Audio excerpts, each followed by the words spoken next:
Oui, Catherine Petitot et Blandine Ferchal. Comment se prémunir contre la fraude alimentaire? On applique la même règle que vos prédécesseurs, ça vous convient? Superbe. Allez, c'est à vous. Est-ce que déjà vous m'entendez bien? Ou est-ce qu'il faut que je prenne le micro? Ça va, Blandine? Moi, je prends le micro. Tu prends pas le micro? Je prends le micro. Bon. Je me connais. Bref présentation, Blandine Ferchal, Catherine Petitot. Donc on est consultante auditrice en sécurité alimentaire depuis une bonne dizaine d'années, après avoir travaillé 15 ans en industrie. On va vous parler aujourd'hui d'un très vaste sujet, comment se prémunir contre la fraude alimentaire. Alors, notre objectif dans ce temps qui nous est donné, c'est surtout de partager un état des lieux de ce que l'on voit dans les entreprises, dans vos entreprises, dans les entreprises qu'on audite et qu'on conseille, en vue de susciter chez vous questions, et tout ce que ça pourrait, suggestions, interrogations, qu'on partagera cet après-midi lors d'une table ronde, puisqu'il y aura une suite table ronde sur ce sujet. Alors, je ne vous apprends rien si je vous dis que les fraudes ont démarré depuis... On parle de fraude depuis qu'on parle de commerce. Rappelez-vous, la première loi de 1905 sur les fraudes et les falsifications avait fait suite justement à un problème de grosse dilution de l'eau avec du vin. Plus récemment, en 1981, rappelez-vous de l'huile frelatée en Espagne, 1200 morts. Et cette fraude a pris de l'ampleur avec le développement du commerce international. Donc quand le Horse-Gate est arrivé en 2013, en fait, la fraude, rien de nouveau, peut-être l'ampleur était nouvelle, mais surtout, ce qui s'est passé, c'est que l'Europe a pris conscience et s'est dit, mais on n'est absolument pas armé pour lutter efficacement contre la fraude aujourd'hui. Donc c'est surtout une énorme prise de conscience. Alors quel impact a cette fraude sur les marchés? On en a retenu, il y aurait beaucoup de choses à dire, mais on en a retenu 3. Premier impact énorme, santé des consommateurs. On est dans le milieu de l'agroalimentaire, et on a des fraudes qui potentiellement peuvent être très dangereuses pour les consommateurs. Deuxième impact, un impact d'image. Image pour les entreprises, image pour toute une filière, une image pour un marché complet, et qui mettent à mal à chaque fois la confiance des consommateurs sur les produits, tout ce qui est alimentaire. Et puis bien sûr, il y a une conséquence économique énorme. Alors, on partage avec vous là juste les résultats de la dernière opération Hobson. Alors, je ne sais pas si vous connaissez ces opérations qui existent depuis 2011. Opérations conjointes avec Europol, Interpol, qui sont faites tous les ans. Donc là, c'était le premier trimestre de 2017. Et qui visent à détecter tout ce qui est produits qui ont fait l'objet de fraude. Ce qui est intéressant de noter, c'est que de plus en plus de pays participent. Cette année, 61, c'est 50 000 contrôles, 9 800 tonnes de produits qui ont été saisis pour 230 millions d'euros. Alors bon, on a ressorti quelques exemples, mais en Allemagne, de l'arachide dans de la noisette, non étiquetée, donc potentiellement très dangereux. En France, contrefaçon sur des cubes d'assaisonnement qui portaient une autre marque beaucoup plus célèbre. Portugal, des boîtes de sardines avec des sardines qui étaient quasiment périmées, qui avaient été recouvertes de sauce tomate, sans respect des règles ni d'hygiène ni de traçabilité. Et ce ne sont que quelques exemples. Alors, quand on parle de fraude, peut-être c'est intéressant qu'on se redise un petit peu de quoi parle-t-on et de bien dissocier. Il y a 2 grands types de fraude. Il y a d'abord tout ce qui est pratique frauduleuse, trompeuse, acte déloyal, et tout ce qui est falsification et où on arrive à fabriquer des produits faux. Alors je ne vais pas tous les rebalayer, vous les connaissez pour la plupart. Je voudrais juste attirer votre attention sur 2 points, enfin 3 points. L'étiquetage, énormément de fraude à l'étiquetage sur des mentions d'origine qui sont erronées, sur une variété qui est mise à la place d'une autre. Donc ça c'est quelque chose qu'on rencontre souvent. Quelque chose auquel on pense moins souvent, c'est une fraude quand on joue sur l'aptitude à l'emploi. Un produit que l'on annonce qui peut être consommé cru, je pense en particulier au poisson, et alors qu'il devrait, on l'a fabriqué pour être consommé cuit. C'est de la fraude. Autre point auquel on pense moins souvent, c'est tout ce qui est contrôle, autocontrôle.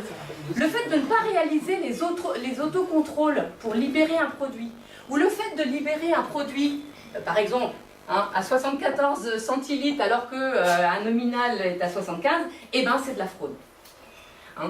Sur les falsifications, c'est des choses que vous connaissez plus, substitution, dissimulation, l'histoire de la mélamine avec des ajouts, la dilution. Un point juste, contrefaçon. Énormément de certificats bio, on va parler du bio toute la journée, certificats bio qui sont falsifiés. La vodka est aussi un produit qui est très très sujet à ce type de fraude. Et on a commencé à parler des emballages, pas mal de certificats d'alimentarité qui sont des faux certificats d'alimentarité. Donc voilà, autant de petits exemples de fraude que l'on peut trouver. Alors, quand est-ce qu'il y a un risque potentiel de fraude? Eh bien, dites-vous, de toute façon, pour qu'il y ait fraude, il y a forcément un enjeu financier. Il n'y a pas de fraude s'il n'y a pas d'enjeu financier. Alors, après, donc, qu'est-ce qui va être favorable? C'est tout ce qui est d'abord produit cher, c'est tout ce qui est pénurie, va être favorisant, et tout ce qui est donc volatilité des prix qui doit vous faire penser à qu'il y ait fraude potentielle. Les facteurs facilitants, ça va être le fait qu'on ait du mal à les détecter, ces fraudes. Et plus on sera sur des filières à plusieurs étages, plus la fraude, on aura du mal à la détecter. Donc tout le travail dans les entreprises, ça va être de contrebalancer par la mise en place de plein de mesures qui vont passer par des contrôles, des analyses, des audits. Et Blandine va vous en parler plus longuement tout à l'heure. Alors, juste un tout petit point réglementation.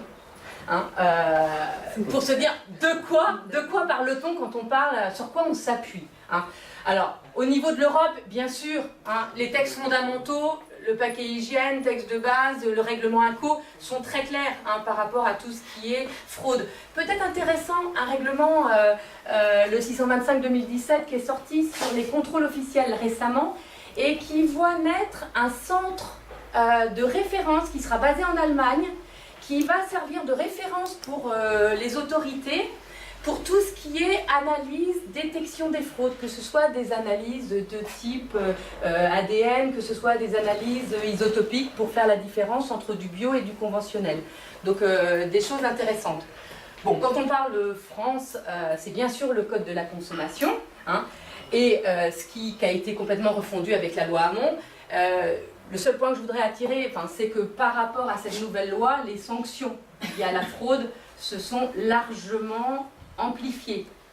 Alors, bon, juste retenez que ça peut aller jusqu'à 10% du chiffre d'affaires sur les 3 dernières années, et que effectivement, suivant l'ampleur de la fraude, ça peut monter. Jusqu'à, en plus, si le produit est dangereux, 7 ans de prison, 750 000 € d'amende. Juste en mémoire, peut-être vous l'avez lu dans la presse, l'histoire du vin de lune, est-ce que ça vous parle? C'était le procès, c'était en novembre 2016, donc c'est pas si vieux. Du vin qui était destiné à une distillerie qui a été véhiculé de nuit, d'où le vin de lune, pour être mélangé dans des grands crus bordelais. C'est 2 ans de prison ferme, 8 millions d'amende.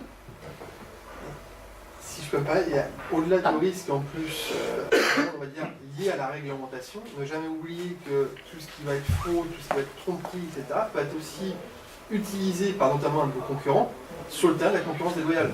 C'est-à-dire qu'à partir du moment où vous fraudez dans le cadre de votre activité professionnelle, vous constituez un avantage concurrentiel vis-à-vis des tiers, forcément, parce que le vin, par exemple, il va coûter moins cher à la production, et donc c'est de la concurrence déloyale vis-à-vis des concurrents. Donc on peut être doublement.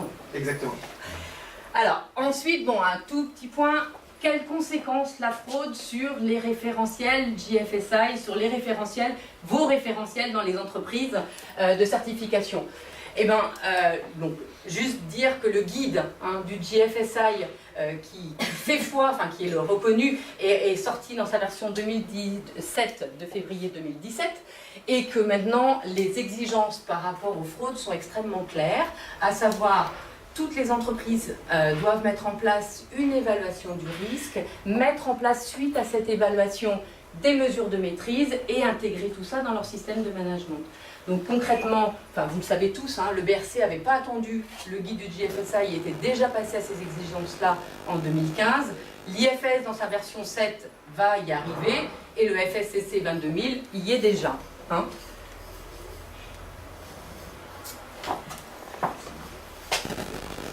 Bien. Alors, comment les entreprises se prémunissent contre la fraude? Ce qu'on va partager là, c'est pas la méthodologie et on n'est pas là pour faire du conseil, c'est plutôt un constat au travers des différents audits, des formations que l'on fait, quel est l'état de l'art. D'autant plus que les entreprises qui sont présentes ici ont déjà des niveaux plutôt hauts, donc c'est plutôt de partager les écarts que l'on voit entre les entreprises. Par rapport à la fraude, on retrouve la partie veille, analyse des risques, mesures de maîtrise, c'est ce qu'on va voir ensemble, et tout le système amélioration continue.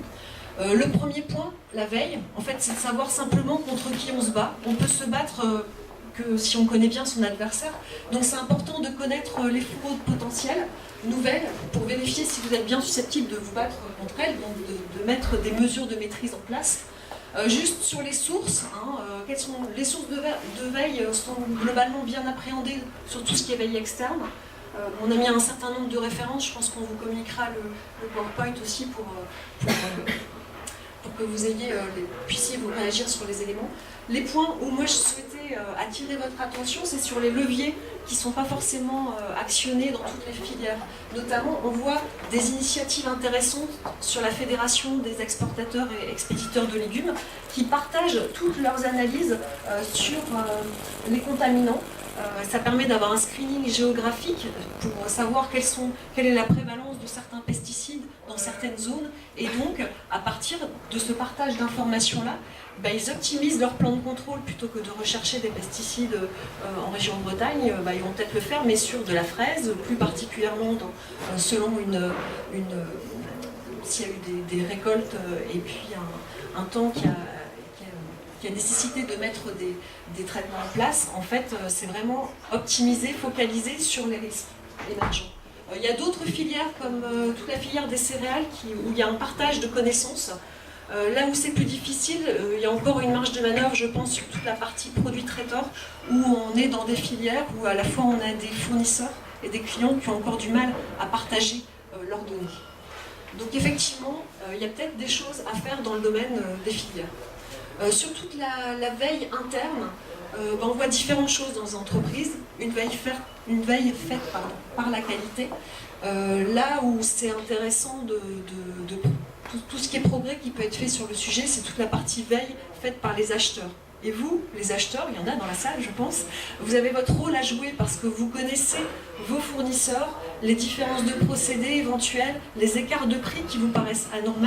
Vous connaissez aussi tous les risques liés à une campagne. On parlait du beurre par rapport à la pénurie, mais ça peut être sur une campagne où on a de moins bons résultats, où il y a une rareté de produits, vous avez tous les éléments pour injecter ça dans la partie veille faite par la qualité. Et c'est vraiment aussi le constat qu'on peut faire. Il y a un travail transversal. On a des résultats différents. Il y a des entreprises où ce n'est pas encore bien ancré. Il y a des améliorations à faire sur le sujet. Cette veille, il y a une analyse qui est faite, à la fois qualitative et puis quantitative. Quand c'est bien fait, on a une notion de nombre de fraudes sur certaines filières, la crevette, plutôt du Vietnam. On a des éléments sur ce sujet-là, donc on va orienter les mesures de maîtrise.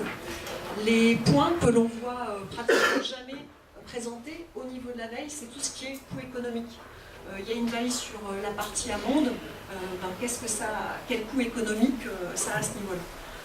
Le coût économique, on le prendra en compte plutôt sur la deuxième partie qui est l'analyse des risques. Alors, l'analyse des risques, globalement, on voit des méthodes en place partout, et c'est vrai que c'est effectivement toute la partie IFS, BRC qui a poussé les entreprises qui sont en lien avec la grande distribution à mettre une méthode en place.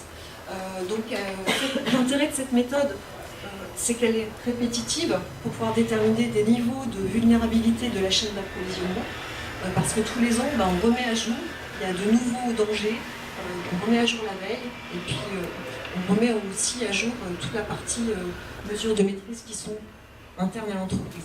Je ne sais pas si au niveau des couleurs, vous voyez exactement.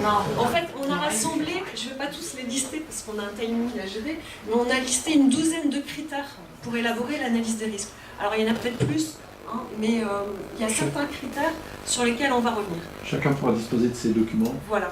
Oui, les PowerPoints seront diffusés de toute façon à tous les participants. Donc on les a regroupés, les entreprises, ils alignent une douzaine de critères différents et derrière ça donne une hiérarchisation quelque part des dangers concernant une matière première liée à un fournisseur, liée à une origine. Sur tout ce qui est risque matière, un point qui n'est pas forcément pris en compte, qui est pris en compte différemment selon les entreprises, c'est le niveau de maîtrise et de surveillance du fournisseur. J'explique. Par rapport à un cahier des charges, un contrat signé avec votre fournisseur, c'est intéressant de faire le lien. Est-ce que votre fournisseur, il apporte encore des sécurités supplémentaires? Donc dans ce cas-là, le risque est plus faible. Ou alors sur un cahier des charges, vous avez déjà des spécifications précises et votre fournisseur, il a des mesures de maîtrise ou des contrôles à faire en plus, parce que d'habitude, il ne les fait pas, ces contrôles-là. Donc c'est intéressant de voir aussi, d'intégrer aussi cette notion de niveau de qualité de votre fournisseur. Le deuxième point que je souhaitais aborder avec vous, c'est toute la partie risque marché. Alors j'ai déjà interpellé tout à l'heure les acheteurs, mais c'est positif. C'est effectivement de bien intégrer tout ce qui est volatilité des prix, rareté, pénurie. Ça vient influencer, comme le disait Catherine, là où il y a un gain intéressant si on fraude, et ben c'est là où on plonge. Donc là, il faut vraiment que ce soit partagé avec les acheteurs. Un point aussi à signaler concernant le risque filière, il y a la notion de trader. Aujourd'hui, on commence à voir des traders qui ont aussi qui se sont fait quelque part avec la partie crise du cheval. Ils ont été mis à l'amende, on a dit dès que c'est trader, c'est pas bon, il y a un risque.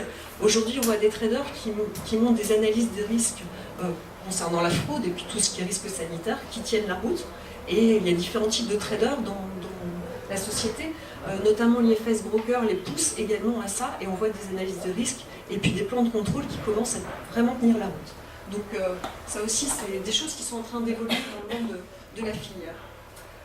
Impact entreprise, j'ai rien de particulier, c'est de savoir effectivement quand vous avez une matière, est-ce qu'elle couvre tous vos produits, est-ce qu'elle est disséminée dans tous vos produits, ou est-ce que c'est un élément majeur, j'imagine concernant les chips, la pomme de terre, c'est ce qu'il y a de principal, lui aussi, il peut y avoir des risques, mais c'est effectivement de voir l'impact de la matière dans le produit fini et pour tous les produits d'entreprise. Donc ça, ce sont les critères d'analyse des risques. Alors par rapport aux outils que l'on voit, parce que c'est là où il y a des différences également entre entreprises, aujourd'hui, ce qu'on a pu constater, il y a 9 fois sur 10, ce sont des outils internes pour triturer toutes ces données qui permettent de déterminer la vulnérabilité du coût matière-produit. Donc ce sont souvent des bases Excel qui sont reliées déjà aux bases achats, parce qu'il y a toute la partie analyse des fournisseurs, évaluation des fournisseurs, analyse des risques matières. Donc par souci de simplicité, plutôt que de gérer une énième base fraude, souvent ce sont des outils interconnectés, avec la difficulté de mise à jour de l'ensemble de ces données. Sachant qu'il existe aussi des outils clés en main, on les a cités ici.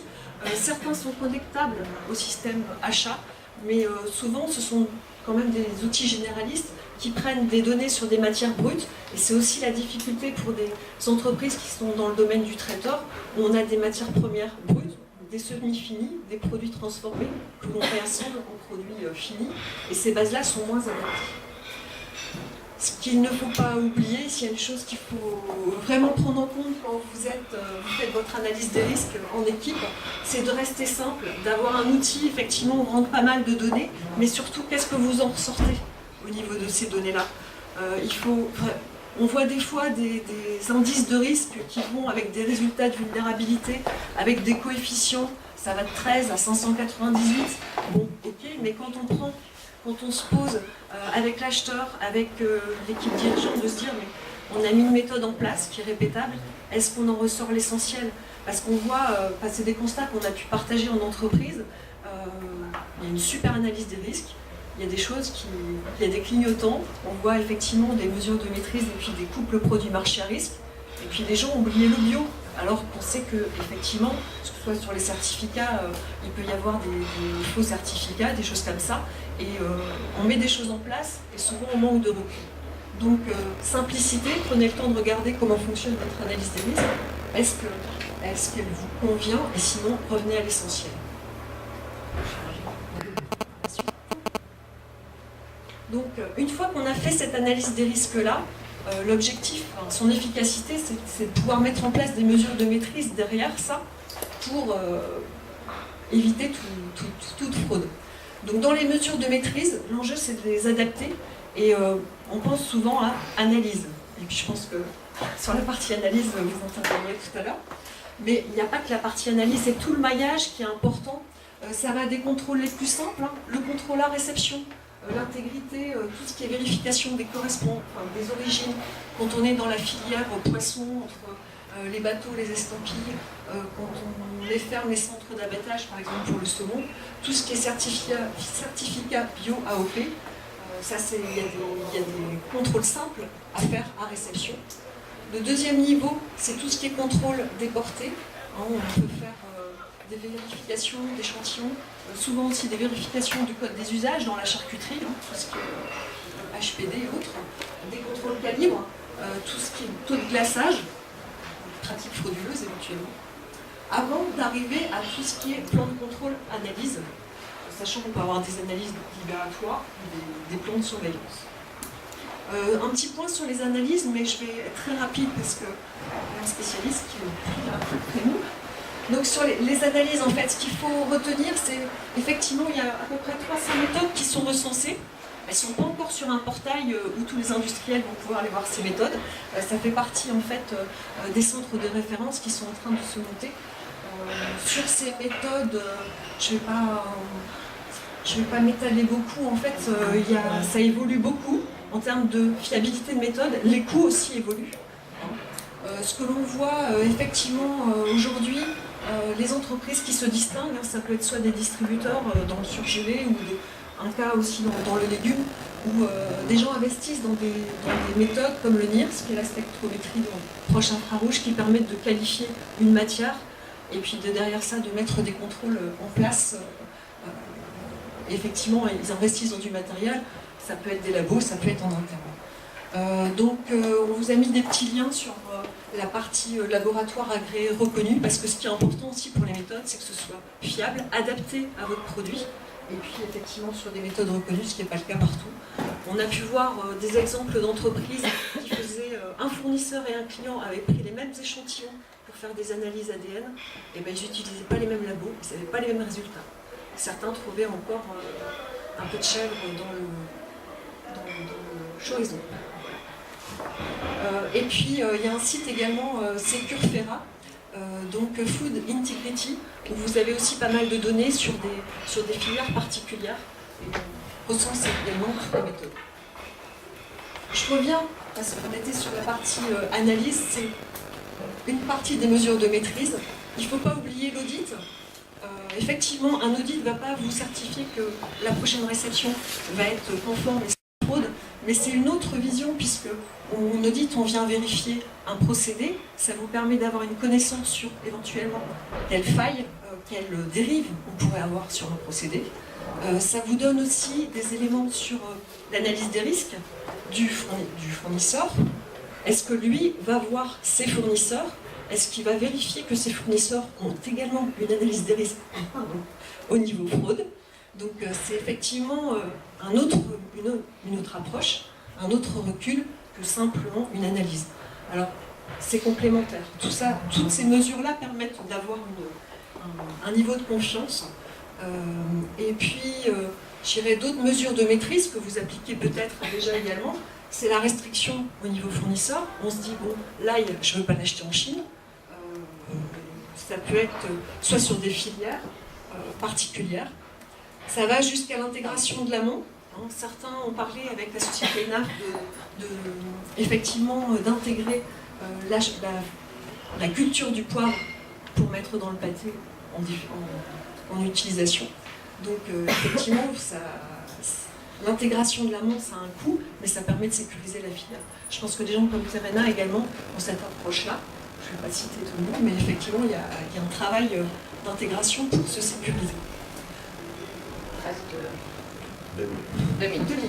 Bon, alors, 2 minutes, rester en veille et être réactif. Bon, effectivement, il y a toute la partie amélioration continue au niveau des méthodes.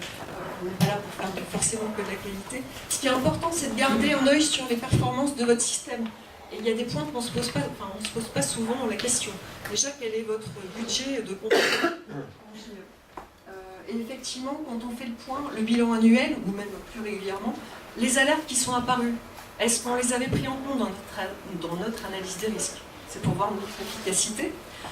Quel ratio entre le coût de toutes les mesures de maîtrise, et pas simplement le budget analyse, c'est le contrôle à réception, les analyses, les audits, les restrictions de filière, combien ça coûte à une entreprise, et au regard de ça, de regarder quel chiffre d'affaires sur la matière. Alors effectivement, quand on est dans une entreprise qui est plutôt monoproduit, je veux dire qu'il y a peut-être 10 matières premières, qu'il y a peut-être seulement 10 matières premières, on n'a pas forcément la même approche. Dans une entreprise de produits traiteurs, on peut avoir jusqu'à 250 matières premières. Et donc, effectivement, est-ce qu'on va demander qu'est-ce qu'on va gagner en termes d'achat sur une matière première alors qu'on n'en achète que 8 kilos par rapport à une autre matière première où on en a 10 tonnes. Donc les performances du système, c'est une chose. En parallèle, ce qui est important, c'est de faire toute la revue de la veille sur les fraudes, veille sur les moyens de contrôle. C'est l'histoire du Tour de France, et entre les dopés et puis le laboratoire qui doit avoir les bonnes analyses pour les nouvelles possibilités de dopage. Et puis derrière ça, c'est de remettre, je dirais, toute votre revue de mesures de maîtrise, les adapter, et puis aussi de réorienter. C'est pas avoir plus de budget à chaque fois contre les fraudes, mais c'est comment vous réorientez votre budget par rapport aux nouvelles cibles de fraude potentielles. Donc c'est effectivement aussi de vérifier l'adéquation avec la stratégie achat, de se dire, effectivement, la fraude peut nous coûter cher sur tel produit.